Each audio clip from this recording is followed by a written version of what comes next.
Bukas may pakinig muli sa Kongreso.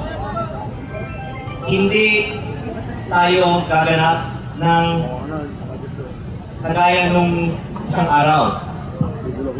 Ang susubukan natin, susumite tayo ng listahan ng mga magiging bisita sa plenaryo para ang mga ordinaryong mamamayan naman ang pwedeng manood sa mga talakayan sa plenaryo ng Kongreso bukas.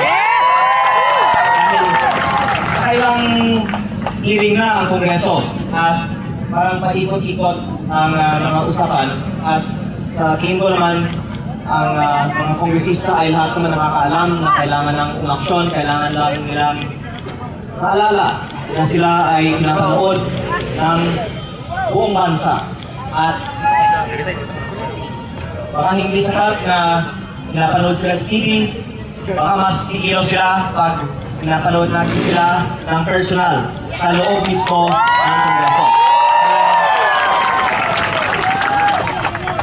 Sa karaniwan naman, pinapayagan ang mga gustong manood sa plenaryo na manood, pero baka sa karaniwan hindi ganitong karaming tao ang nanonood.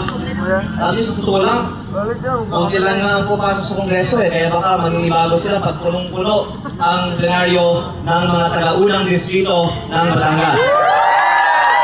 Before naman ang aksyon, ganoon. Kaya makikipag-coordinate tayo ngayon para sa mga gustong pumasok sa Kongreso bukas para sa isang maayos at mapayapang pag-attend sa session ng Kongreso. Ang konteksto naman natin ay lalong kailangan na idiin ang pagbaba ng buwis sa langis ngayon dahil mag-isang buwan na ipinasa ng Kongreso ang batas na mag-authorize sa Pangulo na isuspende ang excise tax. Ngunit kahapon, inanunsyo na isususpende po ang excise tax lamang para sa LPG at kerosene dahil hindi pa raw kailangan isuspende para sa diesel at gasolina. Wala pa tayong pinag-uusapan na VAT kahit yung inanunsyo ng pagsuspende ng excise tax ay hindi pa ina-authorize ng pamahalaan. Kaya kung nandun tayo bukas, baka pati yung pagbaba